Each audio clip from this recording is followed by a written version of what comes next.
નમસ્કાર દર્શકો, તમે જોઈ રહ્યા છો કેપી ન્યૂઝ 29। આજના આ વિડીયોમાં આપણે વાત કરવા જઈ રહ્યા છીએ ગુજરાતના ખેડૂતો માટે આમ આદમી પાર્ટી દ્વારા મૂકવામાં આવેલી 10 મોટી માંગણીઓ વિશે। ગુજરાત વિધાનસભાની ચૂંટણીને હજુ સમય બાકી છે, પરંતુ આમ આદમી પાર્ટીને અને અરવિંદ કેજરીવાલે હમણાંથી જ ગુજરાતમાં એક્ટિવ મોડમાં કામ શરૂ કરી દીધું છે। આપે પોતાના એક્સ ટ્વિટર હેન્ડલ પરથી કહ્યું છે કે ગુજરાતનો ખેડૂત સમુદાય ભાજપની 30 વર્ષની સરકારથી કંટાળી ગયો છે। ખેડૂતોને તેમના પાકનો યોગ્ય ભાવ નથી મળી રહ્યો અને આર્થિક સંકટના કારણે ઘણા ખેડૂતો આત્મહત્યા કરવા મજબૂર થયા છે। આપના જણાવ્યા અનુસાર પાર્ટીએ રાજ્યના 8,000થી વધુ ગામડાઓની મુલાકાત લીધી છે, 80,000થી વધુ ખેડૂતો સાથે ચર્ચા કરી અને તેમની માંગણીઓ પર હસ્તાક્ષરો એકત્રિત કર્યા છે। આ પછી આપનું પ્રતિનિધિ મંડળ મુખ્યમંત્રીને મળીને ખેડૂતોનો અવાજ રજૂ કરવા જઈ રહ્યું છે।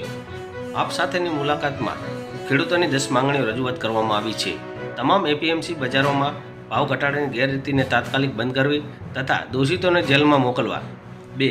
ખેડૂતોને એપીએમસી સિવાય વેરહાઉસ કે ફેક્ટરીમાં પાક વેચવામાં મજબૂર ન કરવા। કમોસમી વરસાદથી પામેલા નુકસાનને ખેડૂતોને 1 મહિનામાં પ્રતિ હેક્ટર દીઠ ₹50,000 વળતર આપવું। 4.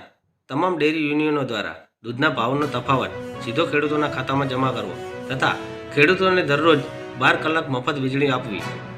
હળદર અને સાબર ડેરી આંદોલન દરમિયાન ખેડૂતો પર લાદેલા કેસને પરત ખેંચવા અને જેલમાં બંધ ખેડૂતોને તાત્કાલિક મુક્ત કરવા। તમામ પાકની ખરીદી એમએસપી પર સુનિશ્ચિત કરવી। 8. ખેડૂતોને પૂરતું અને સમયસર ખાતર ઉપલબ્ધ કરાવવું।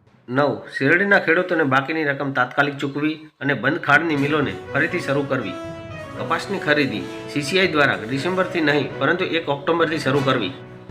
હવે પ્રશ્ન એ છે કે શું રાજ્ય સરકાર ખેડૂતોની આ માંગણીઓ સ્વીકારશે? તમારો શું મત છે? કોમેન્ટમાં જરૂરથી લખશો। જો આ તમને વિડીયો પસંદ આવ્યો હોય તો ચેનલને શેર કરો, લાઇક કરો અને સબસ્ક્રાઇબ કરવાનું ભૂલતા નહીં। જય હિન્દ।